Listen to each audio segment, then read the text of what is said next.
चलिए अपने आत्मा के ज्ञान और ध्यान की ओर।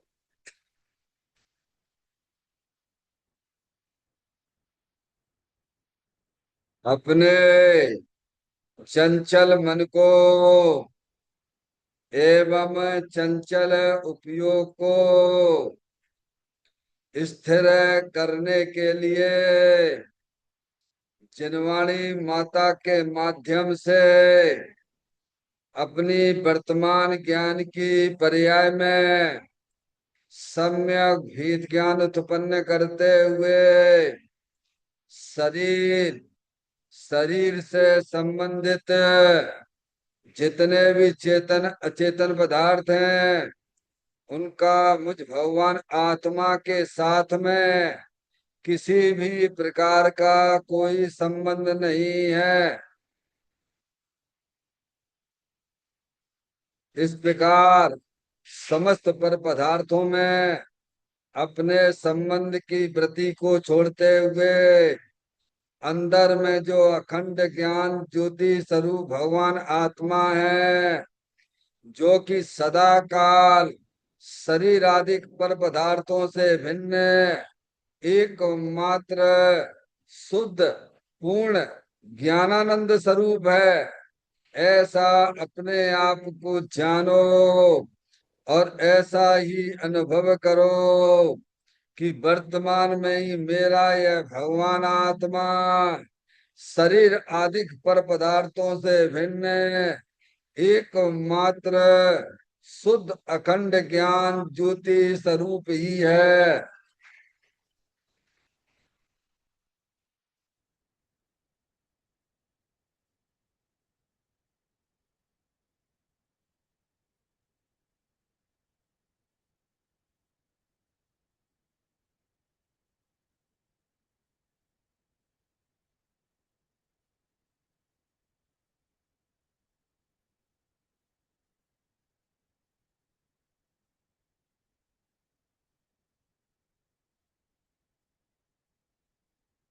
इसी प्रकार से संसार अवस्था में आत्मा की पर्याय में जो भी विविध प्रकार के पुण्य पाप के परिणाम दिखाई देते हैं, वे समस्त परिणाम कर्तव्यों की लक्ष्य से होने वाले भाव हैं।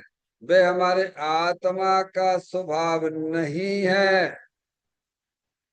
ऐसे समस्त रागादिक परिणामों से रहित मैं तो पूर्ण निराकुलता स्वरूप वाला हूँ, ऐसा अपने आप को जानो और ऐसा ही अनुभव करो कि वर्तमान में ही मेरा यह भगवान आत्मा शरीर रागादिकों से भी भिन्न एकमात्र शुद्ध पूर्ण वीतराग आनंद मूर्ति स्वरूप है।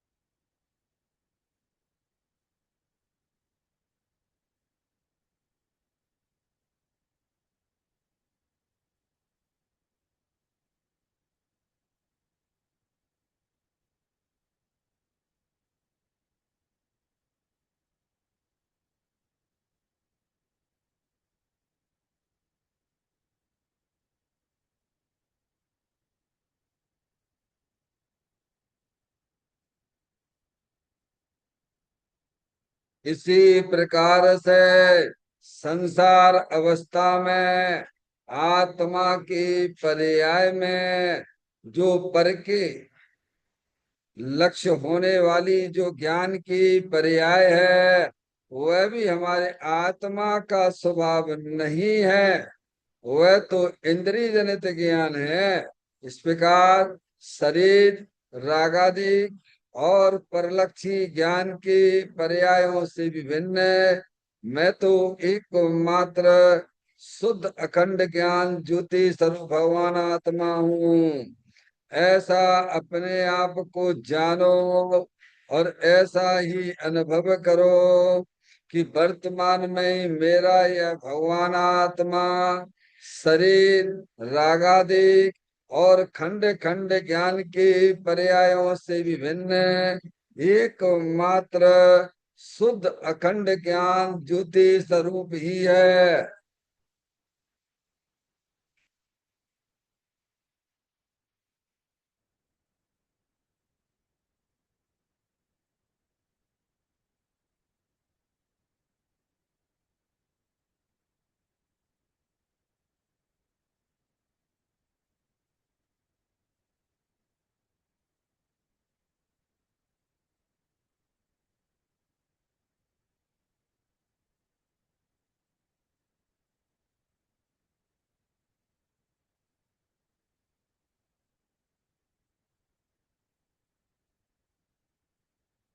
द्रव कर्म भाव कर्म नो कर्म रहित शुद्धात्म स्वरूपो हम। मेरा ये भगवान आत्मा सदा काल शरीर आदि के नो कर्मों से भिन्न है। मेरा ये भगवान आत्मा सदा काल ज्ञान वर्णादि 8 कर्मों से भी भिन्न है। मेरा ये भगवान आत्मा सदा काल मोह आदि भाव कर्मों से भी भिन्न है। इस प्रकार द्रव कर्म भाव कर्म नौ कर्म तीनों कर्मों से रहित मैं तो एक मात्र परम पवित्र शुद्धात्म स्वरूप हूँ। ऐसा अपने आप को जानो और ऐसा ही अनुभव करो कि वर्तमान में ही मेरा यह भगवान आत्मा तीनों प्रकार के कर्मों से रहित एकमात्र परम पवित्र शुद्धात्म स्वरूप है।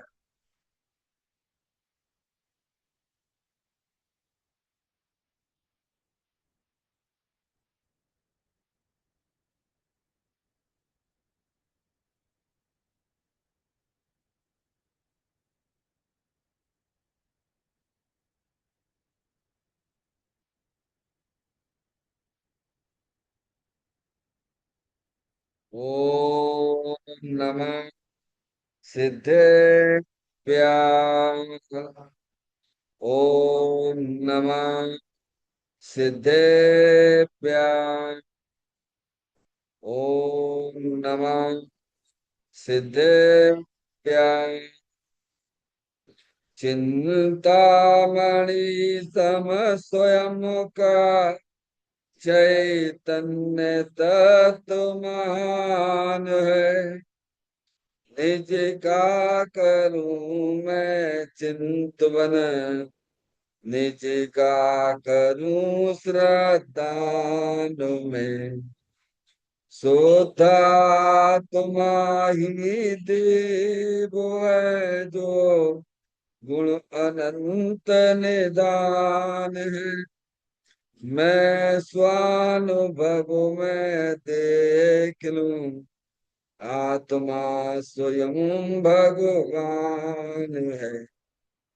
मैं स्वानुभव में देख लूं आत्मा स्वयं भगवान है। निम्न जान परिठिया कम कलंक डयरी अपाल दौजेण पर ते परम पुड़वी भी सब कर्म मल्लिकान से घर वर प्राप्त कर निजो तुम जोले नंद मल्ल ध्यान में नमो करने कल परमात्मा सब नाश कर घन घात हरे अंत पद को पा दिया। कर नमन उन जिन दीव हुए काव्य पथ अपना लिया।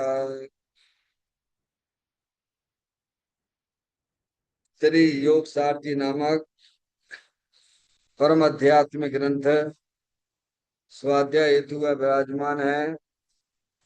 आज से 1400 वर्ष पहले इस महान पवित्र ग्रंथ की रचना दिगंबर संत योगेंद्र महाराज जी हुए हैं। उन्होंने इस महान पवित्र ग्रंथ की रचना की और उन्होंने इस ग्रंथ का नाम योग सार जी रखा। योग सार जी का सीधा सा अर्थ है मुक्ति के मार्ग में योग का मतलब जोड़ होता है। किसका किसके साथ में जोड़ करना?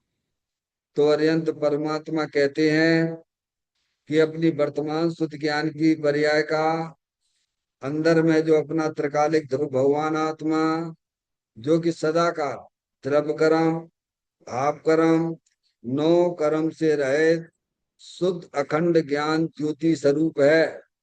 ऐसे ज्ञायक प्रभु परमात्मा में अपनी वर्तमान शुद्ध ज्ञान की पर्याय का संबंध जोड़ने का नाम योग है, जिसे शास्त्रीय भाषा में सम्यक दर्शन सम्यक ज्ञान भी कहते हैं। और चैतन्य भगवान आत्मा में ही अपनी वर्तमान पर्याय को मग्न कराना लीन करना उसमें स्थिर करना उसे सार कहते हैं, यानी सम्यक चारित्र कहते हैं। तो योग सार क्या हो गया? सम्यक दर्शन सम्यक ज्ञान सम्यक चारित्र वाली निर्मल पर्याय पवित्र पर्याय जो अपने आत्मा के आश्रय से प्रकट होती है, इसे यहाँ योग सार कहते हैं। और इसे ही अरिहंत परमात्मा मोक्ष मार्ग कहते हैं और इसी का नाम धर्म है। देखिएगा, योग सार ग्रंथ के माध्यम से हम और आप यहाँ पर 88 नंबर की गाथा का स्वाध्याय चल रहा है। इस गाथा का जो मूल विषय है कि सम्यक दृष्टि जीव है वह सुगति को प्राप्त करता है। क्या भैया? सम्यक दर्शन की अद्भुत महिमा बताई गई है, समझिए आप। हैं वे मुनराज दिगंबर संत तीन चौकड़ी कसाई के अभाव पूरा भीतरा आनंद में क्या मस्त है। और महिमा किसकी कर रहे हैं डॉक्टर साहब? सम्यक दृष्टि की महिमा करते हुए कह रहे हैं। बताओ, क्योंकि सम्यक दर्शन के बिना सम्यक चारित्र नहीं होता है। सारा पुरुषार्थ जो है वास्तव में सम्यक दर्शन में ही है। एक सीढ़ी आपने अगर चढ़ ली सम्यक दर्शन की तो समझ लो आपने मोक्ष मार्ग को प्राप्त कर लिया। क्या कह रहे हैं? ये गाथा बहुत ही महत्वपूर्ण गाथा है। आचार्य भगवंत हमें इसको सम्यक दर्शन की महिमा को बताते हैं। क्यों साहब? आपको तो सम्यक चारित्र की महिमा बता देती है। आप स्वयं सम्यक चारित्र में रहते हो, वे सम्यक दृष्टि की महिमा क्यों बता रहे हो डॉक्टर मैडम? भाई वे तो स्वयं सम्यक चारित्र में मस्त है, अपने अपने आत्मा में आनंद में मस्त है। और सम्यक दृष्टि की वे कह रहे भाई सबसे बड़ा पुरुषार्थ तो सम्यक दर्शन का ही है। सम्यक चारित्र में तो कोई दम नहीं है। क्या कह रहे हैं? बड़ा मुश्किल लगता है डॉक्टर साहब। दुनिया को ये बातें बड़ी उल्टी सी लगती हैं। ना तो वे सम्यक दर्शन समझती है और ना वे सम्यक चारित्र समझती है। समझ में आया भैया? शरीर की क्रिया को चारित्र मानता है। अभी छेड़ाला में अपन ने पढ़ा था गुरुदेव श्री के माध्यम से। है बरसी तप करता है, 12 महीना महीना तक जो तप करता है और शरीर को सुखाता है। क्या करता है? शरीर को कष्ट देता है गोपाल तप है। समझ में आया? वो एक तत्व में भूल है तो सारे 9 तत्व में भूल पड़ी है इसकी। आप ये ना तो वो जीव तत्व जानता है, ना जीव तत्व जानता है, ना आश्रव तत्व जानता है, ना बंध जानता है, ना संबर निद्रा भूस कुछ नहीं जानता। अज्ञानी है पूरा। समझ गया आप? महीने महीने तो शरीर के तप तपेगा या शरीर को सुखाएगा। समझ गया? उससे अपने आप को ज्ञानी माने बैठा हुआ है। और शास्त्रों का ज्ञान कर लिया तो ज्ञानी हो गए। क्या? शरीर की क्रिया कर ली, व्रत आदि ले ले, तो मैं जो है मोक्ष मार्गी हो गया। सम्यक दर्शन का पता नहीं है और ज्ञान होते चारित्र कहाँ से हो गए। इसीलिए यह गाथा हमारे लिए बहुत महत्वपूर्ण गाथा है। चिंता मत करना, हम 1 महीना से कम नहीं चलाते हैं। वो तो ऐसे आती पैराग्राफ तो उस हिसाब से चलती है, हम क्या करें। देखिए, पैराग्राफ का भावांतर तो करना पड़ेगा ना। कुछ गुरुदेव श्री ने जो बातें हमें समझाई हैं, आचार्य भगवंतों की बात, उनका हृदय का समय या उन्होंने रख के हमको बताया है, हमें उन बातों को समझना है। मैंने आप तो देखिएगा, गाथा का पाठ करते हुए अपने पॉइंट पर आएंगे। जो जीव सम्यक दृष्टि दुर्गति गमन ना कबहु करे, यदि करे भी ना दोष पूरब कर्म कोई क्षय करे। सीधा लिखा हुआ है, सम्यक दृष्टि को दुर्गति गमन नहीं होती है। दुर्गति डॉक्टर मैडम, ये त्रियंज गति और नरक गति ये दुर्गति है।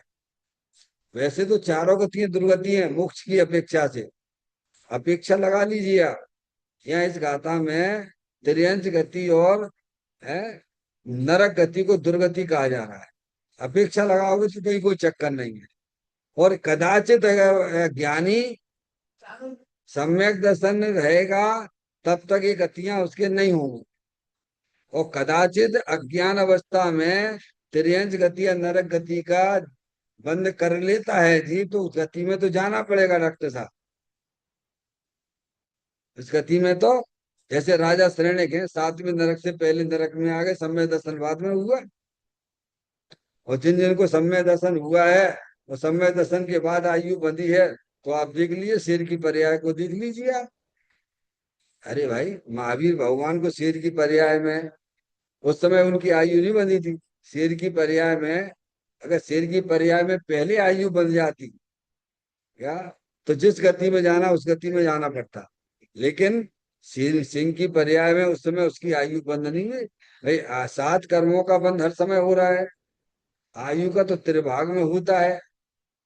तो उस समय महावीर के जीव को उस समय आयु का बंध नहीं हुआ, सम्यक दर्शन उसको हुआ। तो सम्यक दर्शन के प्रताप से वह जीव देवगति में गया। देवगति के बाद फिर राजा हुआ, मुनि हुआ, और फिर देवगति में गया, फिर राजा हुआ, फिर मुनि हुआ, और फिर गया। तो ऐसे उनको कहाँ कहाँ झूठ कहाँ रहे, उनको पर्याय कैसी मिली? सम्यक दर्शन के प्रताप से। देखिए आप, सम्यक दर्शन का कितना प्रताप है, थोड़ा विचार तो करो। हमारे आचार्य भगवान अगर सम्यक दर्शन के ऊपर गाथा लिखी है, तो क्यों लिखी है? कि सम्यक दर्शन का प्रताप समझिए कैसा है, ये बताने के लिए गाथा है ये। और कदाचित मिथ्यात अवस्था में जैसे राजा श्रेणी को नरक आयु का बंध हुआ, बाद में उन्हें सम्यक दर्शन हुआ, तो सातवें नरक की जो 33 सागर थी, वो घट के 84,000 पहले नरक में आ गए। कहाँ गए? ये बात उन्होंने भाई, यदि कदाचित है, कदाचित खोटी गति में जावे या नरक गति या त्रियंत गति में जावे, तो उसे कोई हानि नहीं है। ये भी कह दिए गलत आप डॉक्टर मैडम, वे कह रहे हानि ही नहीं है। कैसी बात कर रहे हो? अरे हानि क्या, आज हमारे 24 तीर्थंकरों में से 20 तीर्थंकर तो आज भी नरक में, अगली 24 में आने वाले। राजा श्रेणी खुद भी का समय है नरक में, पहले तीर्थंकर होने वाले हैं। पर वे कह रहे हानि कछु नहीं है। हानि इसीलिए नहीं है क्योंकि उसकी पर्याय जो शुद्ध ज्ञान की पर्याय है ना, त्रिप स्वभाव का अवलंबन लिए बैठी है। अब पाए क्या करने, बाहर तो अपना लाभ मिल रहा हो, ये तो जो है शरीर कटता है, लड़ाई झगड़े बाहर में होते हैं, तो होते नहीं, फिर कर्म के उदय की चाल है, कोई मेरी चाल थोड़ा हूं मैं। अब वो अपनी माने तो हानि हो, नहीं आई समझ में बात भैया, कभी समझ में आती धर्म की बातें हैं। सम्यक दृष्टि जीव को नरक में रहने पर भी हानि क्यों है? क्योंकि शरीर रागादिक की क्रिया को वो अपनी मानता नहीं है, अपने चेतन भगवान आत्मा को ही अपना जानता है, मानता है। अच्छा, सम्यक दृष्टि वहां पे है नारक की जीव है, और यहाँ पे रहे, तो क्या जो हम काम वहां कर रहे हैं वो काम यहाँ करेंगे, यहाँ कर रहे हैं वही काम वहां करेंगे। जो यहाँ कर रहे हैं, चाहे सिद्धालय पे चले जाएं, तो वो भी काम हमें वही काम करने हैं। कि हमें तो अपने आत्मा का लाभ लेने हैं, तो हमें सिद्ध भगवान बनने की भी इच्छा नहीं है। क्या कहा? गजब है, सम्यक दर्शन का कितना प्रताप है, आप समझिए तो जरा। है क्या कह रहे हैं, क्या दोबारा बोलो? हाँ डॉक्टर साहब, ऐसी ग्रंथों में लिखा पड़ी है। क्यों? तो समय दृष्टि कहीं भी रहे। अरे सिद्धालय में चले जाए तो क्या करोगे तुम, ये बताओ, चलो क्या करोगे? अरे समय दृष्टि कहेगा हम सिद्धालय में क्या क्या करेंगे? अरे तो हमें ही आत्मा ही को आनंद मिल रहा है, जब हम अपनी आत्मा को आनंद ले रहे हैं तो हमें सिद्धालय में जाने की क्या जरूरत है भगवान? नरक में जाने से क्या है मतलब हमें? हम तो कहीं भी रहे भगवान, हमें तो अपनी आत्मा को लाभ ले ले, आत्मा में है बस, इसीलिए उसे कोई हानि नहीं की। पर चित्त में समय दृष्टि कहीं भी रहे, उसे कोई हानि नहीं है। हानि तो जब है डॉक्टर साहब, यहाँ पे भले ही राजा हो महाराजा हो, क्या बाहर में सब चकाचौंध है, बढ़िया बढ़िया फोर व्हीलर जो कीमती से कीमती खड़ी हो, राजा महाराजा बना बैठा हो, और अपने आत्मा का लाभ नहीं ले रहा है, अपने आत्मा को नहीं जानना, तो हानि हानि है। अब वो आत्मा राजेश्वरी से नरकेश्वरी में जाने वाला है। समझ में आ गई भगवान? ये ऐसी गाता है जे। अब देखिएगा, और देखिए, वो कहते हैं उल्टे, ये पूर्वकृत कर्म का क्षय और करता रहता है। लो साहब, नरक में रह रहा हूं सम्य दृष्टि जी, भाई कछु हानि नहीं, और दूसरे का से वहां बैठे बैठे जो है अपनी आत्मा को आनंद ले रहा हूं सम्य दृष्टि, जो पूर्व में अज्ञान दशा में जो कर्म के बंध करे थे, चाहे वो क्षय और नाश को प्राप्त हो करता रहता। लो, ये तो गजब का काम है। और हम मनुष्य पर्याय में आकर भी क्या, अपन सोने बहुत बढ़िया बहुत अच्छा, बिल्कुल अच्छा नहीं है, बिल्कुल भी अच्छा नहीं है। आत्मा को जाने बिना, ऐसा लिखा हुआ है क्या? देखो अष्ट पावड़ जी में दर्शन पावड़ क्या तीसरे नंबर की गाथा है, उसमें मिथ्या दृष्टि को भ्रष्ट कहा गया है। क्या कहा है? मिथ्या दृष्टि भ्रष्ट है। और आगे चल के अपन उसी अष्ट पावड़ में पढ़ते हैं डॉक्टर साहब, भाव पहाड़ में जाते हैं तो 141वें नंबर की गाथा में मिथ्या दृष्टि को चलता फिरता सब कहा गया, मुर्दा कहा गया है। क्या है? जो तो गजब है। मिथ्या दृष्टि को 141वें नंबर की गाथा, भाव पहाड़ पढ़ लेना जाके घर पर जाके। मिथ्या दृष्टि, चाहे राजा हो महाराजा हो, चाहे बाहर में कितनी भी अनुकूलताएं हो, लेकिन उसी आत्मा का लाभ नहीं है, तो वो चलता फिरता सब है, मुर्दा है। क्या कहा? समझ में आती भगवान? ये आचार भगवंतों की लिखनी है जे। हाँ, हमें समझना चाहिए इन बातों को। बल्कि उल्टा और कर्मों का क्षय करता रहता है। क्योंकि कर्मों का क्षय जो है, आप बोलिए अरिहंत भगवान हुए तो निस्वभाव साधन के द्वारा चार घातीय कर्मों का नाश किया। क्या किया उन्होंने? अरे अरिहंत भगवान ने चार घातीय कर्मों का नाश कैसे किया? पर की तरफ देखते देखते नाश किया है क्या? बोलो। निस्वभाव साधन के द्वारा चार घातीय कर्मों का नाश किया। ऐसे ही सम्यक दृष्टि जीव है ना, अपने आत्मा की दृष्टि जिसे बरत रही है, पूर्वकृत कर्मों का भी क्षय करता रहता है। बोलो कितना लाभ ही लाभ है। हाँ, तुम्हें लाभ नहीं दिख रहा हुआ है, हमें तो लाभ डॉक्टर साहब वहां में दिख रहा हुआ है कि नोट छप रहे में लाभ हो रहा हुआ है। कीड़े बनना है, कीड़े बनना पड़ेगा। आत्मा में अतीन्द्रिय आनंद प्रकट किए बिना बाहरी पर पदार्थों में लाभ मानना, यानी त्रियंच गति में पैदा होना है। समझ में आ गया भगवान? अब देखिएगा इस गाथा के कुछ पॉइंटों पे विचार हो रहा है। 167 पर आए।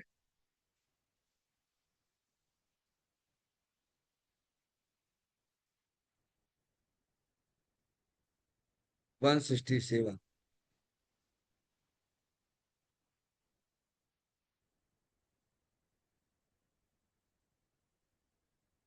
मिल गया, मिल गया। देखें आप, 5 लाइनें हैं इसकी आज की। समय सार पांचवी गाथा में कुंद कुंद आचार्य भी कहते हैं कि सर्वज्ञ भगवान से लेकर हमारे गुरु पर्यंत सभी अंतर निमग्न है।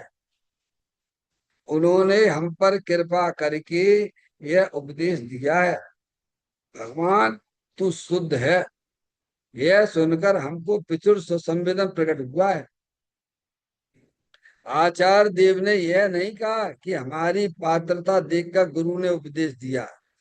यह कहा कि गुरु ने कृपा करके द्वादशांग के सार्वभौम तू शुद्धात्मा है ऐसा उपदेश दिया, ऐसा लिखा है। बोलो भैया, आचार्य कुंद कुंद देव पे विश्वास है कि नहीं है आप लोगों को? है? सारी प्रतिमाओं के ऊपर आचार्य कुंद कुंद देव का ही नाम लिखा हुआ है। हैं? आप मंगलाचरण करते हो तो कुंद कुंद आचार्य देव का नाम तीसरे नंबर पे आता है। मंगलम भगवान वीरो मंगलम गौतमो गणी मंगलम कुंद कुंदादियो जैन धर्मोस्तु मंगलम। समझ में आया भैया? दिगंबर की पहचान ही कुंद कुंद आचार्य देव से है। क्या भैया? हाँ। कितने साल में हो गए थे मुनि? 11 वर्ष की उम्र में मुनि थे, समझ गए ना? 11 वर्ष के पहले तो 11 वर्ष के बच्चे नंगे घूमते रहते थे, कपड़े ही नहीं पहनते थे। समझ में आए भैया? आगे बात समझ में? ऐसे हमारे आचार्य कुंद देव थे, भावलिंगी संत, निरंतर अपने आत्मा का आनंद लूटने वाले, 24 घंटा और मजे मजे रहते हैं। अरे आत्मा का जो आनंद लूटेगा वो तो मजे ही मजे है आखिर तो भैया। हाँ, क्योंकि आत्मा स्वयं आनंद स्वरूप है, सुख शांति के भंडार स्वरूप है, स्थायी वस्तु है, कभी नाश को प्राप्त होती ही नहीं है, ना कभी उसका जन्म होता है। ऐसी दे देवल में विराजमान भगवान आत्मा विनाशी रूप से विद्यमान वस्तु है, और जो इसकी दृष्टि करते हैं वे समय दृष्टि होते हैं, और जो इसका आनंद लूटते रहते हैं वे मोक्ष मार्गी कहलाते हैं। समझ में आया भैया? कहते हैं समय सार पांचवी गाथा में कुंद कुंद आचार्य भी कहते हैं कि सर्वज्ञ भगवान से लेकर हमारे गुरु पर्यंत सभी अंतर निमग्न है। बोलो क्या कर रहे हैं? डॉक्टर साहब ऐसा विकल्प नहीं आता है जीव को, रोज ही ना भगवान के दर्शन करे वो, रोज ही ना भगवान के दर्शन करे वो, रोज ही ना भगवान की पूजा करे वो। क्या? पर जायज समझ नहीं थी भगवान कर क्या रहे हैं। क्या कर रहे हैं? महान पुण्य की वजह से वैसे भगवान मिलते हैं। समझ, अपने भगवान को भी नहीं जानता है, खूब भगवान की पूजा करेगा, खूब भगवान की जो कछु करने सब करो भगवान के नाम पे, पर भगवान क्या कर रहा है कभी दिमाग उसका लगता ही नहीं है, है? सुनील भैया, अब देखो, बताइए आप, ये तो गलती हो रही कि नहीं हो रही हमारे साथ में? हम जिनकी पूजा करते हैं, जिनको अर्घ चढ़ाते हैं, जिनकी हम भक्ति करते हैं, आखिर में कर क्या रहे हैं? ये तो अंदर में प्रसन्न तो उठा भगवान। वैसे ही जड़, सीधा जड़ कहा है, मिथ्या दृष्टि है। अरे समय सार जी की दूसरे नंबर की गाथा, इसकी पांचवी, अनात्मा कहा है। क्या कहा है? जड़ है। नहीं आई समझ में? कोई भी गाथा देख लीजिए, जो अपने शुद्धात्मा में रमण करता है वह आत्मा है, और जो शुद्धात्मा को छोड़ के राग आदि में परिवर्तन करता है वो अनात्मा है, जड़ है वो। समझ में आ गई भगवान? तो कहते हैं कुंद कुंद आचार्य भी कहते हैं सर्वज्ञ भगवान से लेके, बोलो भैया, सर्व भगवान की बात अपन को स्वीकार है कि नहीं है? कोई ऐसे वैसे नहीं है। अभी तो प्रधानमंत्री का लेटर आया तो ऐसी ऐसी चापलूसी करने लग जाओगे, खड़े खड़े खड़े खड़े। ए अनिल जी, ये यहाँ से तुम्हारा जो है ना ये मकान जो है ना, यहाँ से हटाइए, यहाँ से प्रधानमंत्री का आ गया लेटर, यहाँ से मुझे रास्ता निकालना है। क्या करना है? डॉक्टर साहब क्या करें? प्रधानमंत्री की चिट्ठी मिल गई यार सवेरे सवेरे मेरे को, और उन्होंने कह दिया ये मकान आपका हटाइए, क्योंकि यहाँ से मुझे रोड निकालना है।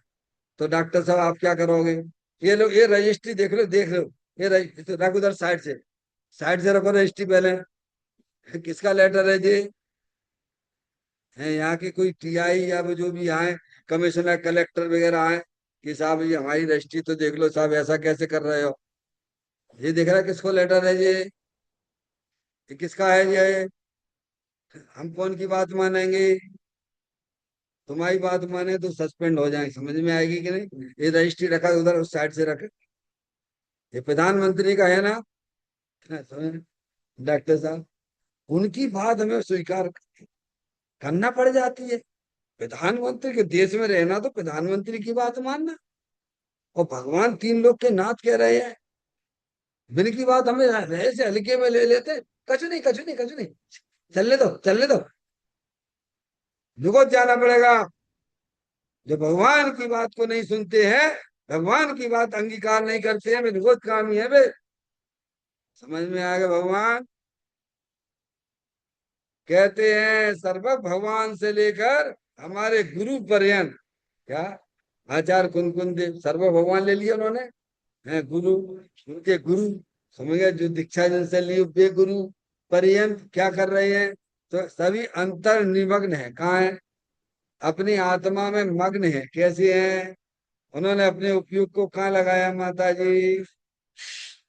हैं, हम भगवान के भक्त कहते हैं, हम भगवान चैनी हैं। जैनी जब कहलाओगे तुम, जय भगवान जैसे काम करोगे तो जैनी कहलाओगे। अहंकार मत करिए व्यर्थ का। अरे भाई, पुत्र है, पिताजी हैं, पुत्र पिता की आज्ञा के अनुसार काम करेगा तो पुत्र कहेगा, कि पिता जो कछु कहे, बिन की बात नहीं सुने, बिन की नहीं माने, और अपने आप को पुत्र कहे, तो उसे आप पुत्र कह सकती हो क्या? अरे बोलो भगवान, माता जी, आपका बच्चा आपकी बात बिल्कुल ना सुने, तो वो आपका बच्चा कहलाएगा क्या? है, ऐसे हम जिनवाणी माता के श्रोता कहलाते हैं, अरिहंत परमात्मा के पुत्र कहलाते हैं। अरे वे नहीं है भगवान। जो जनवाणी माता और अरिहंत परमात्मा की बात को सुनकर उनका अनुकरण करते हैं, वे पुत्र कहलाते हैं। तो उन्होंने कहा सर्वज्ञ भगवान और गुरु हमारे आत्मा में मग्न हैं, और हम भी वही काम कर रहे हैं जो सर्वज्ञ देव हमारे गुरु करते हैं, हम भी निमग्न हैं। क्या, तो सच्चा शिष्य कहलाता है। कहते हैं वे सभी अंतर निमग्न हैं, यानी अपनी पर्याय को अपने द्रव स्वभाव में लीन कर रहे हैं। क्या कर रहे हैं? मस्त कहें, मस्त, मस्त रहते हैं क्या नहीं? स्वार्थ के सांचे पर मारत के सांचे चित, सांचे सांचे बहन कहे सांचे जैन मती है, काहू के विरुद्धि नाही पर जाए बुद्धि नाही, आत्म गवेशी न ग्रस्त न यति है, सिद्धि रिद्धि वृत्ति के घट में प्रगट सदा, अंतर के लक्ष्य सो अजाच लक्ष्य पति है, दास भगवंत के वो दास रहे जगत सो, ऐसे सुखिया सदैव सम कीती है। क्या, ये लक्षण है समय दृष्टि का। कहते सभी अंतर निमग्न है। उन्होंने हम पर कृपा करके यह उपदेश दिया। क्या उपदेश है? भगवान का क्या उपदेश है? गुरु का क्या उपदेश है? कि भगवान तू शुद्ध है। क्या है डॉक्टर मैडम? क्या उपदेश दिया? शुद्ध हो, सब शुद्ध है। हाँ, हम कैसे शुद्ध है बे? अभी देखो हम कपड़ा पहने हुए हैं, हम गृहस्थ जीव हैं, अभी हमारी राग आदि परिणति चल रही है, अभी हम शुद्ध कहाँ है? अरे भैया, ये चीजें तुम्हारी नहीं है, तुम अपने में काहे के लिए जोड़ रहे हो? तुम तो अनादि अनंत शुद्ध हो भगवान। जो शुद्ध जाने आत्म को, वह शुद्ध आत्मा ही प्राप्त हो, अनशुद्ध जाने आत्म को, वन शुद्ध आत्मा ही प्राप्त हो। 186 नंबर का आता समय सार जी की। तो उन्होंने दिए ही उपदेश दिया, तुम शुद्ध हो तो प्रसन्न हो जाना चाहिए। अच्छा बताओ डॉक्टर साहब, मैं एक दृष्टांत देता हूँ आपको। आपका ने करोड़ों रुपए का पूरी मतलब जिंदगी भर की कमाई का एक कोहिनूर हीरा खरीद लिया, ठीक है, बराबर। और वो कोहिनूर हीरा आप लेके जा रहे थे बाहर, विदेश जा रहे थे यहाँ से, और वो कोहिनूर हीरा अचानक आपकी जेब से निकल के वो नाली में गिर गया। क्या हो गया? आई बात कल समझ में माधुरी? ऐसी घटना हो सकती कि नहीं हो सकती है? हैं? हाँ आप निकाल रहे थे मोबाइल। हमारे तो कई बार तो कहते 500-500 के नोट जेब में पड़े रहते नहीं, मोबाइल निकालते हैं तो 500-500 नोट गिर भी पड़ते हैं। और क्रेडिट कार्ड रखा है वो भी गिर पड़ता है डॉक्टर साहब। ऐसे ही जो है मोबाइल निकालो और निकल गया सारा कोहिनूर हीरा गिर गया, और वो गिर गया ना सामने नाली पे। तो अब बताओ कोहिनूर हीरा गिर गया, शुद्ध होएगा कि नहीं होएगा? डॉक्टर मैडम आपके हिसाब से क्या कहें भाई बताओ? है भाई कीमत कम है हो गई का? वो नाली में चला गया कोहिनूर हीरा हमारा, तो उसकी कीमत कम मिलेगी मार्केट में क्या? है ऐसे ही अपना भगवान आत्मा तीनों काल शुद्ध है। समझ में आया? सिद्ध भगवान जैसो है। समझ उतनी कीमत वाला है जितना सिद्ध भगवान का है। सभी आत्माएं ऐसी शुद्ध हैं। समझ में आ गई नहीं आ? भले ये जो है मल मूत्र का घड़ा रात दिन सड़ा उठा कर रखना, अब लिया से तो परमेष्टि तुम्हारा शरणा, मैं चेतन चिद्रूप चिदानंद रूप जगत दुख कूप हमें क्या करना, अब लिया सिद्ध परमेष्टि तुम्हारा शरणा। क्या ये मलमूत्र है? ये शरीर क्या है जहाँ 24 घंटा क्या झरता रहता है भगवान? है चाहे वो तुम्हारे साथ में हो चाहे हमारे साथ में हो, जिनके साथ में भी है, वो क्या है? मलमूत्र का घड़ा ही तो है भगवान। रात दिन उसमें मलमूत्र ही तो निकलता रहता है। हैं? डॉक्टर साहब तो क्या अपना भगवान आत्मा मलमूत्र वाला हो गया क्या? जैसे कोहिनूर हीरा गंदगी में जाने पर क्या गंदा हो गया है क्या? ऐसे ही अपना भगवान आत्मा शुद्धात्मा है। अनंत देखो आप चित्र में देखिए, आप चित्र में देखिएगा, वो शुद्धात्मा वो आप हो। आप अपने आप को शरीर से कनेक्शन मत जोड़िए। आप अपने आप को कर्मों से भी कनेक्शन मत जोड़िए। आप रागादिक परिणतियों से भी कनेक्शन मत जोड़िए। जोड़ना है तो अपने शुद्धात्मा के साथ में अपने उपयोग को जोड़ दीजिए। मोक्ष मार्ग हो जाओगे बाबा। इतना सा काम है डॉक्टर साहब, चाहे जे काम इस पर्याय में कर लो, और पता नहीं जब होगा तब पता नहीं कौन सी पर्याय होगी हाथ में। अभी तो सब चीज अपने हाथ में है, भगवान है, माँ जनवाणी माता है, समझाने वाले हैं, जनेन्द्र परमात्मा है, सब कुछ हाथ में भगवान। इसे आगे टालने की जरूरत नहीं करना, ये काम तो अभी करना है। समझ में आए भैया? तो क्या शुद्ध आत्मा दे देवल में विराजमान भगवान आत्मा है, तो उन्होंने कहा तू शुद्ध है, क्या कहा उन्होंने? और हम कहा नहीं नहीं भगवान अबे हम शुद्ध अभी शुद्ध नहीं है। तेरा क्षोभसम ज्ञान और मेरा केवल ज्ञान, और मैं केवल ज्ञान से तुझे शुद्ध बोल रहा हूँ, और तू अपने जो चक्षु छोटे छोटे ज्ञान के माध्यम से अपने आप को कहता कि नहीं मैं तो अशुद्ध हूँ, मैं तो अशुद्ध हूँ, मैं तो शरीर वाला मूर्ख है तू। समझ में आया? है क्यों भैया? वे केवल ज्ञान की आंख से देख के कह रहे तू शुद्ध है, और तू छोटे से ज्ञान तुम ज्ञान के माध्यम से कह रहा कि नहीं मैं तो अशुद्ध हूँ। तो मूर्ख नहीं है तो बोलो भैया, है महामूर्ख है, सुनिए भैया। ऐसी मूर्खता ही धंधे कर रहे हैं हम यहाँ बैठे बैठे। हाँ समझ में नहीं आता इसको? समझ में आया भैया? वो देखेगा शरीर को, वो देखेगा राग को, कि देखो देखो राग है कि नहीं है। अभी डॉक्टर मैडम अभी कोई आपको मिल जाए यहाँ से बाहर निकल के, है है कोई कहे देखो ये पंडित जी साहब तुम्हें क्या पढ़ा रहे थे, अभी आत्मा शुद्ध है ये तुम्हें राग नहीं दिख रहा हो अभी अशुद्ध है कि नहीं? बोलो क्या बोलोगे? हाँ तुम बिल्कुल सही कह रहे हो। कर्मों से बंधा हुआ, बिल्कुल कर्मों से बना हुआ है। ऐसी ऐसी ऐसी पट्टी मोई की पड़ी जाए। भगवान कह रहे वो बात समझ में नहीं आती बात, मोइयों की बात है ना सब। वो जैसा चश्मा लगाए भाई साहब वे भी चश्मा से देख रहे हैं। तो आचार्य भगवान पूछपात स्वामी महाराज कहती हैं, जा में जितनी बुद्धि होए उतनो दे बताए, ताको बुरो न मानिए और कहाँ से लाए। क्या आप किसी के बहकावे में मत आना। आपने सर्वज्ञ देव की वाणी को सुना है, और कभी अपने आप को अशुद्ध नहीं समझना।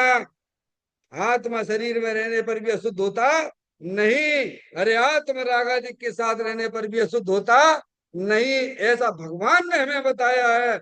और आचार्य कुंद कुंद देव कह रहे मेरे को तो शुद्धात्मा का अनुभव निरंतर बरत रहा है। भगवान कहते हैं तू शुद्ध है, ये सुनकर, अब देखना, ये सुनकर प्रचुर स्वसंवेदन प्रकट हुआ। लो, आचार्य कुंद कुंद देव ने उनकी बात स्वीकार कर ली और प्रचुर स्वसंवेदन, तीन चौकड़ी कसाई के हवा पूरा भीतर आनंद हमें छूने लग गए। क्या हो गया भगवान? और ना ना करते रहेंगे तो नरक और निकुंज में जाओगे। नहीं आई समझ में? नाना करने वाला व्यक्ति नरक और निकुंज में जाने वाला है। जो अरिहंत परमात्मा की माँ जन्माणी माता को नकार करता है वह आत्मा नरक और निकुंज में जाएगा। और जो उनकी बात को स्वीकार करेगा तर्क से, युक्ति से, न्याय से, वह आत्मा की पर्याय की हालत बदल जाएगी। जहाँ दुख चल रहा है पर्याय में, वहां अतीन्द्रिय आनंद हो जाएगा। समझ में आ गई भगवान? तो फायदा काय में? हमें तो जबरदस्ती हाँ कर दो, ऐसे भी काम नहीं चलेगा भगवान। हमने पहले का तर्क से, युक्ति से, न्याय से, जो भगवान ने कहा है ऐसे नहीं। ऐसे हाँ करने में मजा नहीं आएगा डॉक्टर साहब। हर चीज आप दुनिया में खरीदते हो तो तर्क से, युक्ति से खरीदते हो कि नहीं लाते हो घर में? कि हमारे कहने से लेके आज डॉक्टर साहब मटका उठा लेना बहुत बढ़िया है। 100 रुपए दोगे तो बजा के बेचो तो वहीं पे। ऐसे हमारे कहने से उठा के नहीं लेके आओगे आप। समझ में आया भैया? ऐसे ही यहाँ हमें अरिहंत परमात्मा गुरु देवता गुरु हमको समझा रहे हैं। तो अपना ज्ञान लगाओ कि वास्तव में हम शुद्ध हैं कि नहीं है। तर्क लगाओ, युक्ति लगाओ, तब जब आपकी ज्ञान में ऐसा निर्णय हो जाएगा, तब उपयोग अंदर अपने चेतन भगवान आत्मा जो शुद्ध पड़ा हुआ है उसकी दृष्टि करता हुआ अतीन्द्रिय आनंद की प्राप्ति करेगा। तो कहते हैं यह सुनकर हमको तो प्रचुर स्वसंवेदन हुआ, प्रकट हुआ। ऐसा आचार्य कुंद कुंद देव पक्का करते हुए बताते हैं। समझ में आया भैया? आचार्य देव ने यह नहीं कहा कि हमारी पात्रता देखकर गुरु ने उपदेश दिया। क्या हमारे गुरु ने ऐसा नहीं है कि ये ही पात्र है इसीलिए इसको शुद्ध कह दें? ऐसा नहीं। क्योंकि सारी जितनी भी संसार में आत्माएं हैं सब शुद्ध ही हैं। चाहे वह आत्मा भप हो, चाहे वह आत्मा तुरान दूर भप हो, कभी जिंदगी में उसको मोक्ष नहीं मिलेगा। ऐसा आत्मा भी शुद्ध ही है। समझ में आया? इसीलिए आचार्य गुरु ने हमारे हमको देख के उपदेश नहीं दिया है, क्योंकि आत्मा का स्वरूप ही शुद्ध है। आगे बात समझ में? कहते हैं यह कहा है कि गुरु ने कृपा करके द्वादशांग के सारूप तो शुद्धात्मा है ऐसा उपदेश दिया। ऐसा लिखा क्या है? द्वादशांग का सार क्या है बोलो भगवान? शुद्धात्मा। आप सब लोग कौन हैं? अरे शुद्धात्मा ही हैं। सदा जानते रहते हो तुम, इसीलिए तो क्या है। अरे दर्पण है, दर्पण कब अशुद्ध हो जाता है? अच्छा दर्पण है डॉक्टर साहब, दर्पण अशुद्ध कब होगा ये बताओ। वहां में गंदगी झलक रही है तो दर्पण अशुद्ध होगा कि नहीं होगा? दर्पण में राग झलका, क्या कह रहे हैं? कोई गंदी चीज झलकने पर भी दर्पण कोई गंदा होता नहीं है। ऐसे ही अपना भगवान आत्मा ज्ञान दर्पण स्वरूप है। वहां में शरीर झलक रहा है, बाहरी पर पदार्थ झलक रहे हैं, अंदर के रागादिक परिणतियां झलकती हैं। तो अपनो आत्मा अशुद्ध होगा कि नहीं होगा? अरे अशुद्ध जब होगा जब दर्पण के अंदर पर तरफ, जैसे दर्पण गंदा नहीं होता है, दर्पण में गंदगी झलकने पर भी वह दर्पण गंदगी रूप नहीं हो जाता है। गंदगी और दर्पण दोनों अलग अलग रहते हैं। ऐसे ही अपना भगवान आत्मा सदा काल शुद्धात्म रूप वस्तु है, ज्ञान दर्पण स्वरूप है। उसमें बाहरी पदार्थ भी झलकते हैं, उसमें शरीर भी झलकता है, उसमें राग भी झलकता है, लेकिन वे कभी हमारे शुद्धात्मा रूप होते नहीं है। ऐसा मैं शुद्ध हूँ। वे अशुद्ध तो जब होंगे जब उसमें पर पदार्थ अंदर चले जाएं, जब शरीर अंदर चला जाए, जब राग अंदर चला जाए, तो हमारा आत्मा अशुद्ध हो जाएगा। भगवान कहते हैं ऐसा तो कभी होता नहीं है। इसीलिए जगत में जितने भी जीव संसारी हैं वे सब शुद्धात्मा हैं, अनंत शक्तियों से भरे हुए हैं। वे अपने आप को जानते नहीं हैं, इसीलिए वे दुखी हो रहे हैं। जब उनको गुरु का उपदेश मिल जाता है, अरे मैं तो शुद्ध आत्मा हूँ, मुझे तो इन बातों की खबर ही नहीं थी, तो बल्ले बल्ले होने लगती है माधुरी। हाँ, इस प्रकार से ये चिन्वाणी का द्वाद सांग का सार यही है कि आप अपने आप को शुद्धात्मा रूप स्वीकार करना। लड़का लड़की रागी द्वेषी कर्म रूप कभी स्वीकार मत करना, क्योंकि वे तुम्हारी संयोग में है, लेकिन वे तुम्हारे अंदर प्रवेश करते नहीं है। तुम तो शुद्धात्मा ही हो। चैतन्य का स्मरण प्रति क्षण करो रे, भावी के अनंत दुख को पल में हरो रे। अक्षय अनंत निज शोक निधान पाओ, गाओ मरे नित इसी के गीत गाओ। गाओ अरे नित इसी के गीत गाओ।